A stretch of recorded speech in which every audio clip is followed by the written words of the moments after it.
ಯೋಂತಃ ಪ್ರವಿಶ್ಯ ಮಮ ವಾಚಮಿಮಾಂ ಪ್ರಸುಪ್ತಾಂ ಸಂಜೀವಯತ್ಯಖಿಲಶಕ್ತಿಧರಸ್ವಧಾಮ್ನ ಅನ್ಯಾಂಶ್ಚ ಹಸ್ತಚರಣಶ್ರವಣತ್ವಗಾದೀನ್ ಪ್ರಾಣಾನ್ ನಮೋ ಭಗವತೆ ಪುರುಷಾಯ ತುಭ್ಯಂ. ಪೂಜ್ಯಾಯ ರಾಘವೇಂದ್ರಾಯ ಸತ್ಯಧರ್ಮರತಾಯ ಚ ಭಜತಾಂ ಕಲ್ಪವೃಕ್ಷಾಯ ನಮತಾಂ ಕಾಮಧೇನವೇ. ಧ್ರುವಾದಿಧ್ವಾಂತರವಯೇ ವೈಷ್ಣವೇಂದೀವರೇಂದವೇ ಶ್ರೀರಾಘವೇಂದ್ರ ಗುರವೇ ನಮೋ ಅತ್ಯಂತ ದಯಾಲವೇ. ತಪಸ್ವಾಧ್ಯಾಯ ಶುಶ್ರೂಷಾ ಕೃಷ್ಣ ಪೂಜಾ ರತಂ ಮುನಿಂ ವಿಶ್ವೇಶಮಿಷ್ಟದಂ ವಂದೇ ಪರಿವ್ರಾಟ್ ಚಕ್ರವರ್ತಿನಂ. ಶ್ರೀ ಗುರುಭ್ಯೋ ನಮಃ. ಹರಿ ಓಂ. ರಾಯರ ಸಹಸ್ರನಾಮಾವಳಿಯಲ್ಲಿ ಇವತ್ತಿನ ದಿನ ರಾಘವೇಂದ್ರ ತೀರ್ಥರ ಇನ್ನೊಂದು ಗುಣವನ್ನ ತಿಳಿಸ್ತಕ್ಕಂತಹ ಒಂದು ನಾಮ ಓಂ ನಾರಾಯಣ ಪದಾಶ್ರಯಾಯ ನಮಃ. ರಾಘವೇಂದ್ರ ತೀರ್ಥರು ಪರಮಾತ್ಮನ ಪಾದಗಳನ್ನ ಸಂಪೂರ್ಣವಾಗಿ ಆಶ್ರಯಿಸಿದ್ದಾರೆ ಅಂತ ಅರ್ಥ ಈ ನಾಮಕ್ಕೆ.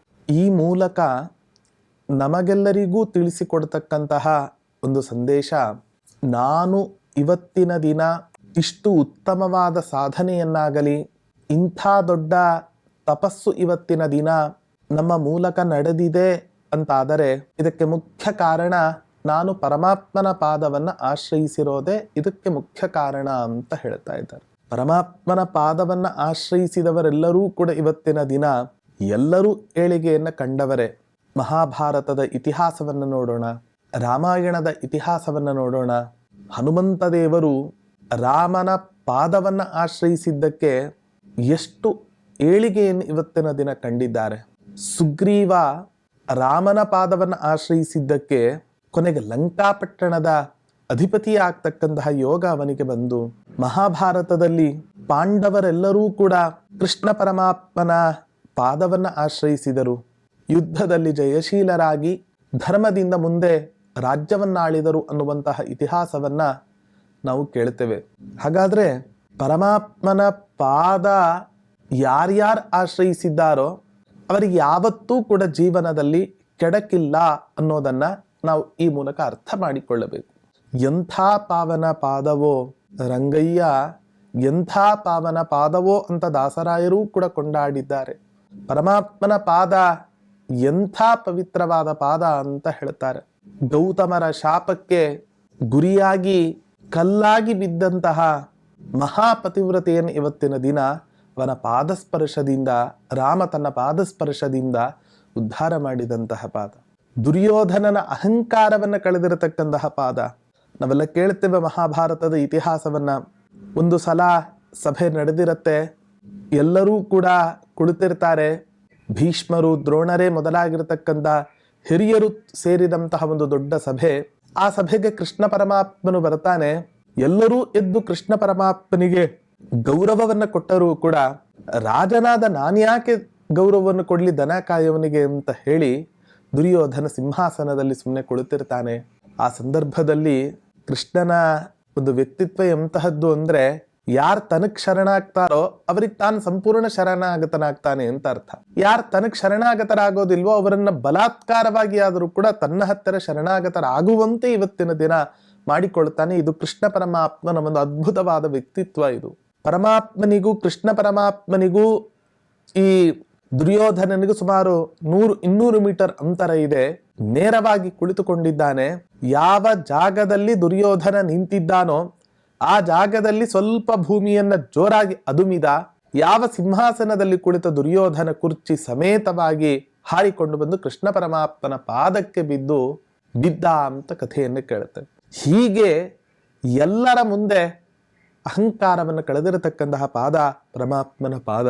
ಹಾಗಾಗಿ ನಾವು ಪರಮಾತ್ಮನ ಪಾದವನ್ನು ಆಶ್ರಯಿಸಬೇಕು ಅನ್ನುವಂತಹ ಒಂದು ಉದಾತ್ತ ಚಿಂತನೆಯನ್ನ ನಮಗೆ ರಾಘವೇಂದ್ರ ತೀರ್ಥರು ನಮಗೆ ತಿಳಿಸಿಕೊಟ್ಟಿದ್ದಾರೆ.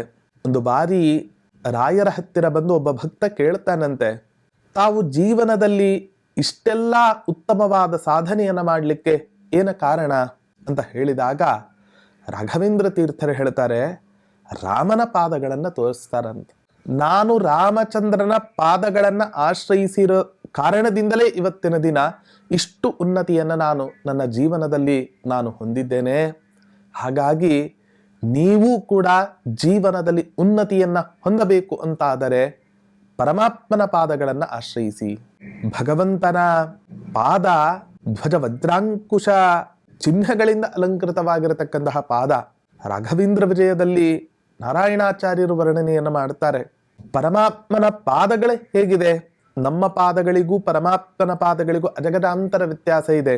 ಒಬ್ಬ ಮನುಷ್ಯ 10 ಜನ ಒಂದು ಜಾಗದಲ್ಲಿ ಒಂದು 10 ದಿನ ನಡೆದ್ರು ಅಂತ ಹೇಳಿದ್ರೆ ಆ ಜಾಗದಲ್ಲಿ ಯಾವ ಬೆಳೆಯೂ ಕೂಡ ಬೆಳಿಲಿಕ್ಕೆ ಸಾಧ್ಯ ಇಲ್ಲ. ಅಷ್ಟು ವಿಷವನ್ನ ಪ್ರತಿಯೊಬ್ಬ ಮನುಷ್ಯರ ಕಾಲುಗಳು ಕೂಡ ಕಕ್ಕತ್ತೆ ಅಂತ ಹೇಳ್ತಾರೆ, ಹೊರಸೂಸತ್ತೆ ಅಂತ ಹೇಳ್ತಾರೆ. ನಮ್ಮ ಪಾದದ ಗತಿ ಈ ಗತಿ ಆದರೆ ಪರಮಾತ್ಮನ ಪಾದ ಹಾಗಲ್ಲ. ಧ್ವಜ ವಜ್ರಾಂಕುಶ ಚಿಹ್ನೆಗಳಿಂದ ಅಲಂಕೃತವಾಗಿರತಕ್ಕಂತಹ ಅತ್ಯಂತ ಪವಿತ್ರವಾದ ಪಾದ ಅದು ಪರಮಾತ್ಮನ ಪಾದ ಅನ್ನೋದನ್ನು ನಾವು ಅರ್ಥ ಮಾಡಿಕೊಳ್ಳಬೇಕು. ಹಾಗಾಗಿ ಯಾರು ಪರಮಾತ್ಮನ ಪಾದಗಳನ್ನು ಆಶ್ರಯಿಸ್ತೇವೋ ಅವರು ಕೂಡ ಧ್ವಜ ಎಷ್ಟು ಎತ್ತರದ ಸ್ಥಾನದಲ್ಲಿ ಇರುತ್ತೋ ಅಷ್ಟೇ ಎತ್ತರದಲ್ಲಿ ನಮ್ಮನ್ನ ಪರಮಾತ್ಮನ ಪಾದ ನಮ್ಮನ್ನ ಕೂಡಿಸತ್ತೆ ಅನ್ನೋ ಅನುಸಂಧಾನ ನಾವು ಇಟ್ಕೋಬೇಕು. ಹಾಗಾಗಿ ನಾವೆಲ್ಲರೂ ಕೂಡ ರಾಘವೇಂದ್ರ ತೀರ್ಥರು ಹೇಗೆ ಪರಮಾತ್ಮನ ಪಾದಗಳನ್ನ ಆಶ್ರಯಿಸಿ ಒಂದು ಉತ್ತಮವಾದ ಸಾಧನೆಯನ್ನ ಮಾಡಿ ಇಹಲೋಕಕ್ಕೆ ಆದರ್ಶ ಪುರುಷರು, ಮಾದರಿ ಸನ್ಯಾಸಿಗಳು, ಮಾದರಿ ಗುರುಗಳು, ಜಗದ್ಗುರುಗಳಾಗಿ ಇವತ್ತಿನ ದಿನ ನಮ್ಮ ಕಣ್ಣ ಮುಂದೆ ನಿಂತಿದ್ದಾರೆ. ಇಂತಹ ಮಹಾಗುರುಗಳನ್ನ ನಾವು ಕೂಡ ಆಶ್ರಯಿಸೋಣ ಅನ್ನುವಂತಹ ಒಂದು ಉದಾತ್ತವಾದ ಚಿಂತನೆಯನ್ನ ನಾವು ಈ ನಾಮದಲ್ಲಿ ಕಾಣಬಹುದಾಗಿದೆ.